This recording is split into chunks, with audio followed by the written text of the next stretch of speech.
Hello students, welcome in today's lecture. देखो बच्चों, last class में हमने पढ़ा था अबाउट द असेक्सुअल रिप्रोडक्शन। आज हम लोग इसी टॉपिक का एक बहुत इंपॉर्टेंट टॉपिक स्टार्ट करने वाले हैं, that is asexual reproduction.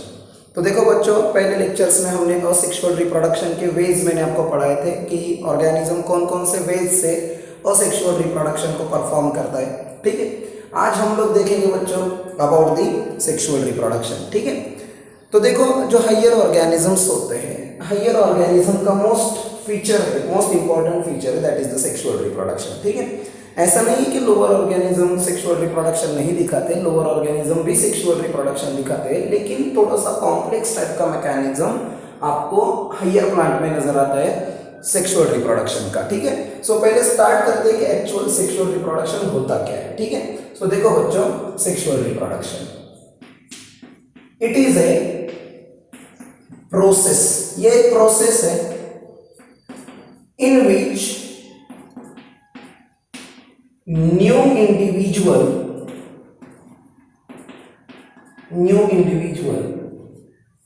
Is form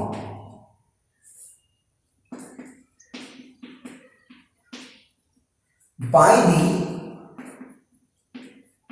fusion of gametes।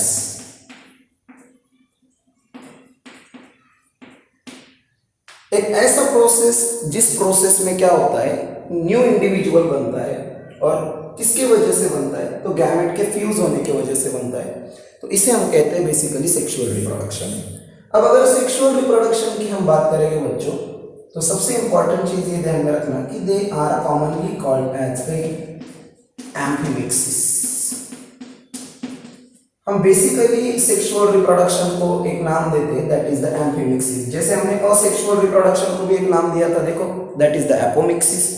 तो सेक्सुअल रिप्रोडक्शन को भी हम एक नाम देते हैं, that is the amphimixis. Amphi का मतलब ही होता है दो, और मिक्सिंग का मतलब है कैरेक्टर का मिक्सिंग। ठीक है, तो बेसिक ये चीज ध्यान में रखना कि यहाँ पे दो पेरेंट इन्वॉल्व होते हैं ना सेक्सुअल रिप्रोडक्शन में। ठीक है, तो एम्फीमिक्सिस हम इसे कहते हैं। ओके, अब ये हुई डेफिनेशन हमारी सेक्सुअल रिप्रोडक्शन की, एक ऐसी प्रोसेस जिसमें न्यू इंडिविजुअल बनेगा by the fusion of gametes. Okay, मतलब यहाँ पे गैमेटोजेनेसिस प्रोसेस होगी। ओके, गैमेटोजेनेसिस आपको तो पता ही है कि असेक्सुअल रिप्रोडक्शन में बेसिकली तो गैमेट बनते नहीं है, लेकिन इस प्रोसेस में क्या बनते हैं, गैमेट्स बनते हैं। ठीक है, अब गैमेट दो टाइप के होते हैं, एक मेल गैमेट होता है, एक non what we call female gamete होता है। तो मेल गैमेट जो होता है बच्चों, वो हमेशा मोटाइल होता है, और जो फीमेल गैमेट होता है, मैं और हायर प्लांट के बारे में बात कर रहा हूँ, मैं हायर एनिमल के बारे में बात कर रहा हूँ। ठीक है, तो मेल गैमेट जो होता है वो स्मॉल होता है और मोटाइल होता है, लेकिन जो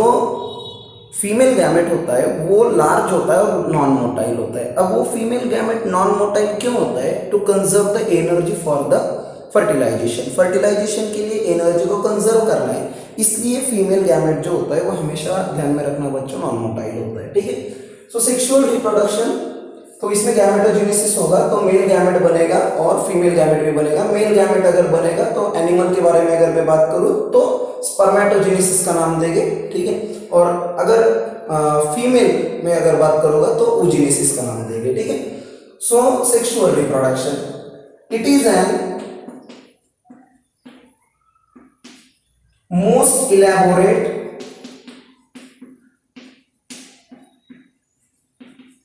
and complex mechanism of the reproduction। ये कॉम्प्लेक्स मैकेनिज्म है रिप्रोडक्शन का।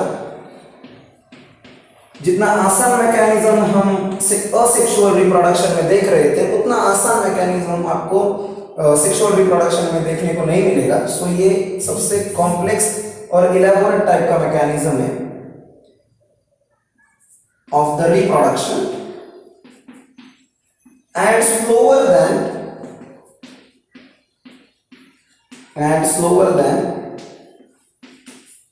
asexual reproduction, और asexual reproduction से slower होता है, because asexual reproduction एक rapid method है मल्टीप्लिकेशन का, लेकिन जो सेक्सुअल रिप्रोडक्शन है बच्चों वो एक स्लोअर प्रोसेस है। ओके, तो सबसे इंपॉर्टेंट चीज कॉम्प्लेक्स मैकेनिज्म है, और दूसरी सबसे इंपॉर्टेंट चीज स्लोअर है as compare to asexual reproduction. So due to the fusion of gametes, अब इसमें गैमेट का अगर फ्यूजन हो रहा है, so due to the fusion of gametes, तो पैरेंट के कैरेक्टर क्या होंगे, फ्यूज करेंगे, ठीक है। और अगर पेरेंट के कैरेक्टर, दोनों पेरेंट के, मेल पेरेंट और फीमेल पेरेंट दोनों कैरेक्टर अगर मिक्स हो गए, so there is a variation, तो कुछ ना कुछ क्या आएगा, वेरिएशन आएगा, ठीक है। So due to the fusion of gametes there is a variation in offspring is occurs, तो ऑफस्प्रिंग में क्या आता है, वेरिएशन आता है। और आपको तो पता है कि वेरिएशन जो होता है वो रॉ मटेरियल होता है फॉर द इवोल्यूशन, ठीक है। Variation is a raw material for the evolution. देखो बच्चों, एक बहुत सिंपल डेफिनेशन हम कहते हैं वेरिएशन का, कि वेरिएशन क्या होता है, तो variation is the difference between parent and offspring. लेकिन थोड़ा सा साइंटिफिक डेफिनेशन भी हम लोग देखेंगे कि वेरिएशन का एक साइंटिफिक डेफिनेशन क्या है, कि it is a difference between the individual of same species. Same species के इंडिविजुअल में जो डिफरेंस आपको दिखाई देता है वो वेरिएशन है, ओके। और variation is a raw material for evolution. इसका सिंपल मतलब है कि हम सेक्सुअल रिप्रोडक्शन किस में रोल प्ले कर रहा है, इवोल्यूशन में रोल प्ले करेगा, ठीक है। असेक्सुअल रिप्रोडक्शन इवोल्यूशन में कोई रोल प्ले करता नहीं है, ठीक है। So due to the fusion of gamete there is a variation in the offspring, okay. अब सबसे इंपॉर्टेंट चीज कि अब ये वेरिएशन जो है, द वेरिएशन इज ऑब्जर्व्ड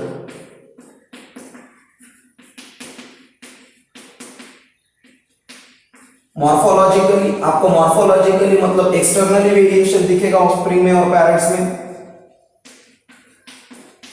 क्योंकि ये तो आपको पता है कि असेक्सुअल रिप्रोडक्शन में मॉर्फोलॉजिकल वेरिएशन भी नहीं होता, क्योंकि वो मॉर्फोलॉजिकली और जेनेटिकली आइडेंटिकल बनते हैं। असेक्सुअल रिप्रोडक्शन में जो ऑफस्प्रिंग बनते हैं वो पेरेंट्स से बिल्कुल आइडेंटिकल होते हैं ना, जिसे हमने क्लोन कहा था, ठीक है। तो यहाँ तो क्लोन बनेगा नहीं, ठीक है। So the variation is observed morphologically. Internal structure, आपको मॉर्फोलॉजी में इंटरनल स्ट्रक्चर्स में क्या दिखेगा, वेरिएशन दिखेगा। इवन तो बिहेवियर में भी क्या दिखेगा, वेरिएशन दिखेगा। But in case of reproduction, लेकिन जब ये ऑफस्प्रिंग भी रिप्रोडक्शन करेंगे, दे शेयर अ सेम पैटर्न, तो ये सेम पैटर्न को शेयर करेंगे, ठीक है। मतलब अब आप कंसीडर कर लो कि दुनिया में भी बहुत सारे एनिमल्स हैं, ठीक है, जो सेक्सुअली रिप्रोडक्शन कर रहे हैं, ठीक है। अब ये जो सेक्सुअली रिप्रोड्यूसिंग ऑर्गेनिज्म है, तो इनमें सब में पहले तो गैमेट ही बनेंगे, ओके। सब में कुछ ना कुछ बॉडी के इंटरनल रीजन में कुछ ना कुछ चेंजेस हो गए, ओके, जो रिप्रोडक्टिव एक्टिविटी के लिए चाहिए, ओके।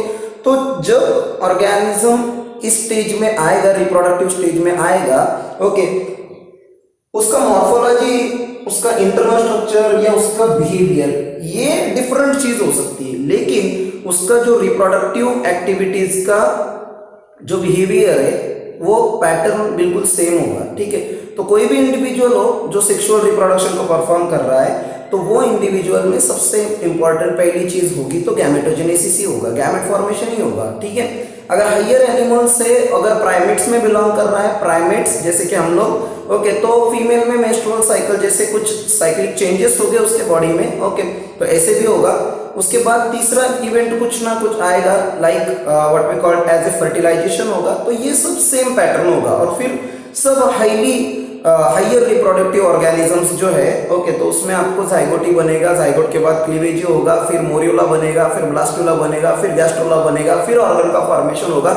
मतलब पैटर्न, एम्ब्रियोलॉजिकल डेवलपमेंट का पैटर्न भी क्या होगा, सेम होगा, ठीक है। तो ये चीज आप ध्यान में रखना बच्चों, वेरिएशंस आपको नजर आएंगे, लेकिन कहां पर, मॉर्फोलॉजिकल, इंटरनल स्ट्रक्चर में वेरिएशन आएगा, ओके, पेरेंट्स और ऑफस्प्रिंग में बिहेवियर में वेरिएशन आ सकता है, लेकिन जो रिप्रोडक्शन के वक्त का पैटर्न है वो बिल्कुल सेम होगा, ठीक है। तो सबसे पहली चीज, सेक्सुअल रिप्रोडक्शन क्या होता है, तो एक ऐसी प्रोसेस होती है जिस प्रोसेस में नया इंडिविजुअल बनता है with the fusion of gametes. Sexual reproduction is also called as amphimixis. ये मोस्ट इलेबोरेट और कॉम्प्लेक्स टाइप का मैकेनिज्म होता है रिप्रोडक्शन का, और स्लो होता है as compare to asexual reproduction. So due to the fusion of gamete there is a variation in the offspring and the variation is observed और variation जो होता है वो morphological internal structure में behavior में होता है but in case of reproduction okay they share a same pattern okay तो वो same pattern को दिखाते हैं ठीक है so ये just introductory part हुआ about the sexual reproduction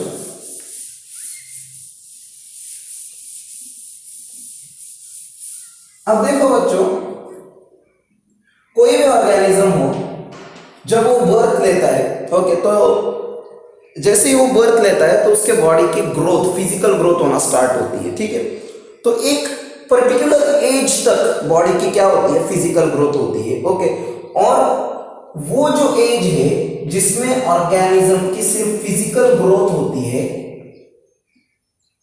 लेकिन उस ऑर्गेनिज्म में रिप्रोडक्शन की एबिलिटी नहीं होती ओके तो इस तरह की फेज को हम कहते हैं जुवेनाइल फेज क्या कहते हैं जुवेनाइल फेज ओके सिर्फ बॉडी के फिजिकल ग्रोथ हो रही है ओके तो रिप्रोडक्टिव एक्टिविटी नहीं दिखा रहा इस एज में तो इस एज को हम क्या कहते हैं जुवेनाइल फेज ओके क्योंकि रिप्रोडक्टिव एक्टिविटी के लिए जो कुछ भी चेंजेस उसके बॉडी में होना जरूरी है वो चेंजेस स्टार्ट होते at the end of juvenile phase मतलब जैसे जुवेनाइल फेज खत्म होगा वैसे एक सबसे इंपॉर्टेंट चीज आएगा that is the reproductive phase ठीक है तो कोई भी ऑर्गेनिज्म का लाइफ स्पैन हो तो इसमें ये दो फेज आएंगे ही आएंगे एक जुवेनाइल फेज आएगा और एक रिप्रोडक्टिव फेज आएगा ओके सो जुवेनाइल फेज के बारे में मैंने आपको क्या बताया कि इसमें सिर्फ बॉडी की फिजिकल ग्रोथ होगी okay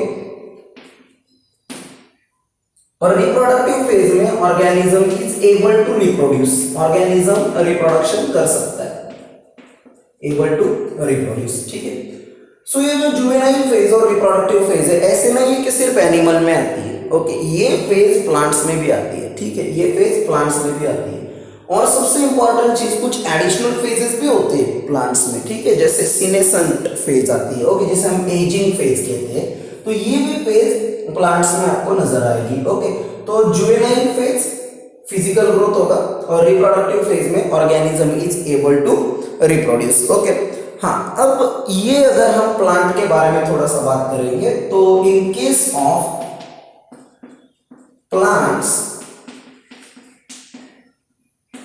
reproductive phase is easily observe plants में आपको रिप्रोडक्टिव फेज इजीली ऑब्जर्व होगी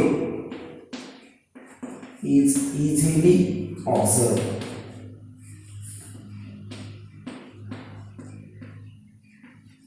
and it is indicated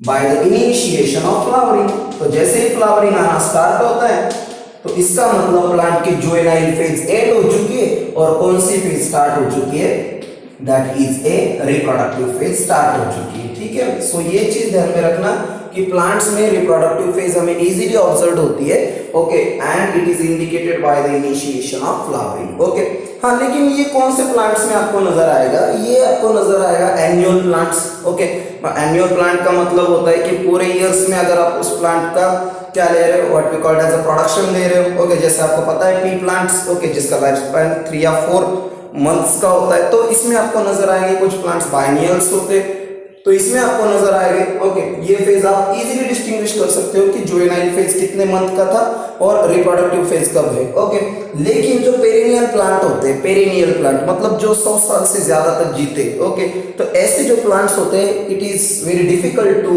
find out the juvenile phase and the reproductive phase ये बहुत हार्ड चीज है ओके पेरिनियल प्लांट के बारे में कि हम लोग इजीली नहीं डिस्टिंग्विश कर सकते कि कौन सी फेज ये जुवेनाइल है और कौन सी फेज ये रिप्रोडक्टिव है ठीक है so in case of annual plant and biennial plant ये चीज आप ध्यान में रखना बच्चों ऐसा एमसीक्यू आ सकता है annual and biennial plant it is easy to distinguish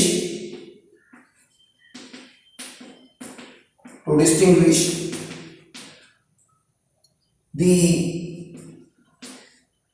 vegetative or what we call as a juvenile phase and stationary what we call reproductive phase juvenile phase and reproductive phase ठीक है। तो ये annual और biennial plant में easily हम लोग juvenile phase और reproductive phase को पहचान सकते हैं, लेकिन in case of perennial plant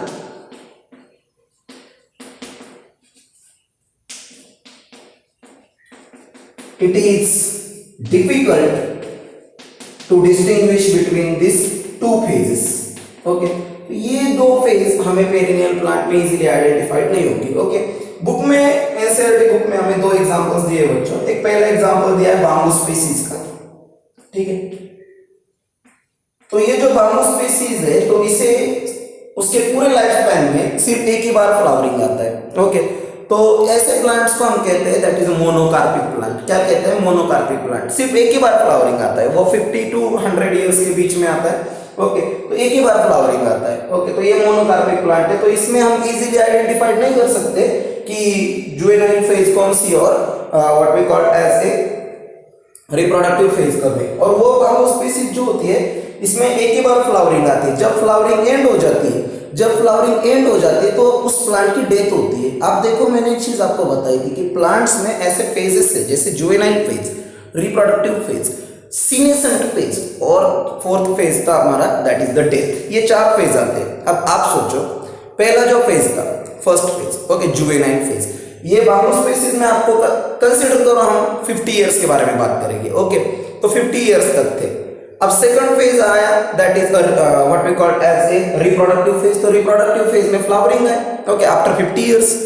लेकिन उसके बाद तो तीसरा फेज आना चाहिए ना, सीनेसेंट फेज। ये आया ही नहीं, सीधा प्लांट क्या हुआ? डेड हुआ। ओके, तो यही प्रॉब्लम है कि हम लोग पेरिनियल प्लांट में इजीली आइडेंटिफाइड नहीं कर पाते कि कौन सी जुवेनाइल फेज है, कौन सी रिप्रोडक्टिव फेज है, कौन सी सीनेसेंट फेज है। ओके, और ये सब जो चेंजेस हो रहे हैं ना बच्चों, ठीक है, प्लांट्स में ये जुवेनाइल फेज, ये रिप्रोडक्टिव फेज, ओके, तो ये सब हार्मोन्स के वजह से होता है। किसके वजह से होता है? हार्मोन्स की वजह से होता है। ठीक है, आप देखो हमारे बॉडीज में बेसिकली बहुत सारे हार्मोन्स है। ओके, और हम जो बिहेवियर कर रहे हैं वो भी हार्मोन्स के वजह से। ओके, जैसे आपको पता है कि अगर मैं फीमेल या मेल दोनों के बारे में बात करूं, ठीक है, तो फीमेल में आपको पता है कि 13 ईयर्स में मेंस्ट्रुअल साइकिल स्टार्ट होता है। मतलब फीमेल का रिप्रोडक्टिव लाइफ जो होता है वो 13 ईयर्स से स्टार्ट होता है। लेकिन उसके पहले का जो फेज है वो कौन सा फेज है? जुवेनाइल फेज है। अब मेल में अगर वॉइस में कंसिडर करेंगे तो बियर्ड और मुस्टैच जब तक आता है, ओके, तो वो जो फेज होता है उसके पहले का, ओके, तो वो जो फेज होता है वो फेज होता है जुवेनाइल फेज। अगर बाद में हमारे ये सेक्सुअली डायमॉर्फिक कैरेक्टर हमें दिखने लगे तो ये फेज होता है हमारा रिप्रोडक्टिव फेज। ओके, तो ये सबसे इंपॉर्टेंट चीज है। एक और प्लांट्स का नाम दिया है दैट इज स्ट्रोबिलैंथस कुंथियाना। तो ये प्लांट दिया है स्ट्रोबिलैंथस कुंथियाना। तो इस प्लांट में आफ्टर 12 इयर्स में एक ही बार इसे फ्लावरिंग आता है। ठीक है, सो इसे भी एक ही बार क्या आता है? फ्लावरिंग आता है। तो ये भी चीज ध्यान में रखना कि ऐसे जो दो प्लांट दिए हुए ये मोनोकार्पिक प्लांट के एग्जांपल से। ठीक है, किसके एग्जांपल से? मोनोकार्पिक प्लांट के एग्जांपल है। अब जुवेनाइल फेज से जब रिप्रोडक्टिव फेज आता है तो there are some morphological changes also, there are some internal changes also. ठीक है, सो क्या चेंजेस हो गए ये भी हमें देखना है। तो ये चीज ध्यान में रखना बच्चों, कोई भी सेक्सुअली रिप्रोड्यूसिंग ऑर्गेनिज्म में ये दो फेज होते हैं। एक जुवेनाइल फेज जिसमें ऑर्गेनिज्म की फिजिकल ग्रोथ होती है and organism start to attain the ability of what we call as a reproduction. Okay, इसमें एबिलिटी रिप्रोडक्शन की बनना स्टार्ट होती है, लेकिन ऑर्गेनिज्म इस एज में रिप्रोडक्शन नहीं कर सकता। ठीक है, और दूसरा जो फेज आता है रिप्रोडक्टिव फेज, हाँ, इस फेज में ऑर्गेनिज्म रिप्रोडक्शन कर सकता है। ठीक है, सेकंड फेज मैंने आपको बताया कि इन case of plants reproductive phase is easily observed. Okay, plant में रिप्रोडक्टिव फेज आपको इजीली ऑब्जर्व होगी और सीधा फ्लावरिंग आने स्टार्ट हो गई तो हम कहेंगे कि रिप्रोडक्टिव फेज स्टार्ट हो गई। हाँ, लेकिन ये किसके बारे में? एनुअल प्लांट के बारे में, बाइनियल प्लांट के बारे में।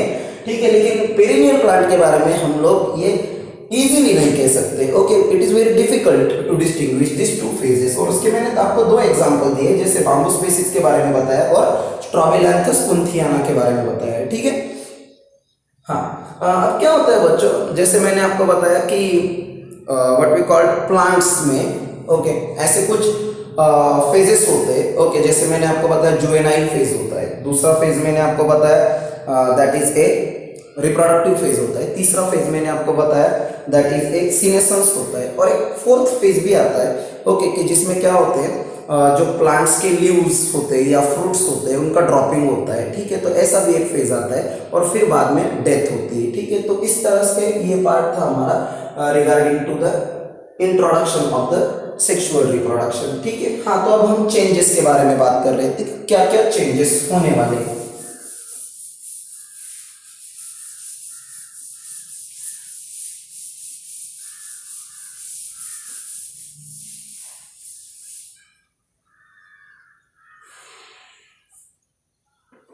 चेंजेस,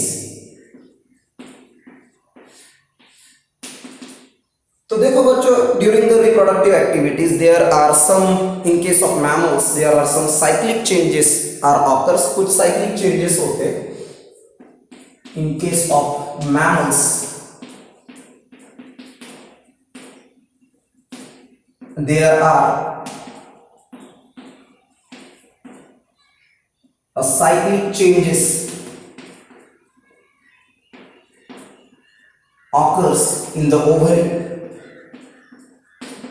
फीमेल में अगर बात कर रहे तो ओवरी के बारे में हम बात करेंगे। कुछ असेसरी डक्ट्स होते हैं, ठीक है, उसमें भी चेंजेस होना स्टार्ट होते हैं। जैसे आपको पता है कि यूटेरस का भी पार्ट में थोड़े से चेंज होते हैं ड्यूरिंग द मेंस्ट्रुअल साइकिल, ठीक है। और changes are also occur in the secretion of hormones. Hormonal secretions में भी थोड़े से चेंजेस आना स्टार्ट हो जाते हैं। तो ये सब events start at the onset of reproductive phase. जैसे रिप्रोडक्टिव फेज स्टार्ट होता है ओके, तो ये सब चीजें आपको चेंजेस दिखाई देते हैं। तो बेसिकली देखो कि ये जो चेंजेस है कुछ एनिमल्स में ऐसे होता है कि पर्टिकुलर सीजन में ये चेंजेस आते हैं, पर्टिकुलर सीजन में ओके। तो ऐसे जो एनिमल्स होते हैं कि जिनमें ये चेंजेस पर्टिकुलर सीजन में ही आते हैं, तो ऐसे एनिमल सीजनल ब्रीडर एनिमल्स होते हैं। कैसे एनिमल होते हैं? सीजनल ब्रीडर, जो पर्टिकुलर सीजन में ही क्या करते हैं? रिप्रोडक्शन। मैं इसका एक फेमस एग्जांपल आपको दे दूं तो इसका एग्जांपल है अपने पास फ्रॉग का एग्जांपल आप ले लो, ठीक है।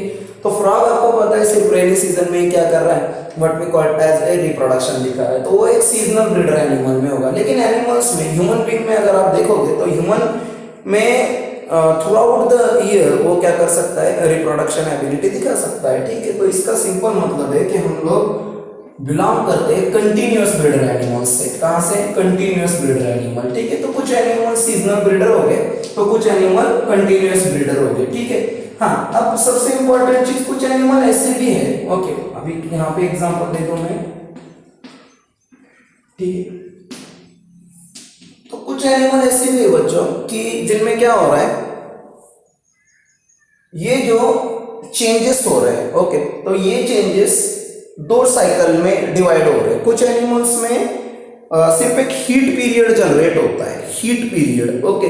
तो इस तरह के एनिमल्स को हम इस एनिमल्स में, जिस एनिमल्स में क्या चल रहा है, हीट पीरियड जनरेट हो रहा है और बस उसी वक्त वो क्या कर सकता है? पॉपुलेशन कर सकता है, तो उसे हम कहते हैं that is a stress cycle. कौन सी साइकिल? स्ट्रेस साइकिल, ठीक है। तो ये स्ट्रेस साइकिल जो होती है ये नॉन प्राइमेट्स एनिमल में होती है ओके, नॉन प्राइमेट्स में it is takes place in non primate animal. तो आप एग्जांपल ले लो इसका एग्जांपल आप लोगे दैट इज ए काउ, इसका एग्जांपल आप ले लोगे शीप, गोट। तो ये एग्जांपल्स बेसिकली आपको नॉन प्राइमेट्स एनिमल के मिलेंगे जिनमें स्ट्रेस साइकिल होती है। लेकिन हायर एनिमल जो है जैसे कि human being okay, primate animal, तो इनमें एक स्पेसिफिक साइकिल होता है that is the menstrual cycle, ठीक है। तो मेंस्ट्रुअल साइकिल, तो ये दो टाइप के साइक्लिक चेंजेस होते हैं ओके। एक स्ट्रेस साइकिल होती है लेकिन वो नॉन प्राइमेट एनिमल में होती है, और जो प्राइमेट्स एनिमल होते हैं तो प्राइमेट्स एनिमल में भी हम लोग एग्जांपल लेंगे, जैसे कि मैंने आपको बताया human being okay. Second example अगर हम लेंगे तो एप्स, मंकीज, तो इनमें बेसिकली क्या होता है? मेंस्ट्रुअल साइकिल होता है, ठीक है। तो ये सब चीजें आप हमेशा याद में रखोगे कि ये दो चेंजेस ओके, मतलब कुछ एनिमल पर्टिकुलर सीजन में ही रिप्रोडक्शन करते हैं that is seasonal breeder animal, और कुछ एनिमल कंटिन्यूअस ब्रीडर होते हैं, थ्रू आउट द ईयर क्या कर सकते हैं? रिप्रोडक्शन कर सकते हैं, ठीक है। देन दो टाइप की साइकिल्स होती है, एक स्ट्रेस साइकिल होती है, एक मेंस्ट्रुअल साइकिल होती है। Stress cycle non primate animal में होती है और उसमें सिर्फ एक जनरल बॉडी में हीट जनरेट होता है, ओके, और उसी टाइम पॉपुलेशन हो सकता है, ओके। तो ये नॉन प्राइमेट एनिमल में। और मेंस्ट्रुअल साइकिल के बारे में अगर हम बात करेंगे तो प्राइमेट एनिमल में होती है, और ह्यूमन बीइंग, एप्स और मंकीज, ओके, तो इनमें क्या चलती है, मेंस्ट्रुअल साइकिल चलती है, ओके। अगर ह्यूमन बीइंग के बारे में हम बात करेंगे तो मेंस्ट्रुअल साइकिल जो स्टार्ट होती है वो 13 ईयर्स से स्टार्ट होती है इन केस ऑफ फीमेल, और 45 ईयर्स या 50 ईयर्स तक चलती है, ओके। बेसिकली तो 45 ईयर्स कहा जाता है, that is the age at which menstrual cycle begins, that is called menarche, उसे हम मेनार्च कहते हैं, which is 13 years, and the age at which menstrual cycle stop, this is commonly called menopause, उसे हम क्या कहते हैं, menopause, ठीक है। तो ये सब चेंजेस बेसिकली बच्चों कब होते हैं, at the time of reproductive phase, okay. तो देखो बच्चों, आज के लेक्चर में हमने पूरा इंट्रोडक्शन कंप्लीट कर लिया सेक्सुअल रिप्रोडक्शन का, और कौन कौन से चेंजेस होते हैं, okay, during the reproductive phase. तो ये चीजें भी हमने यहाँ पर कंप्लीट कर ली, ठीक है।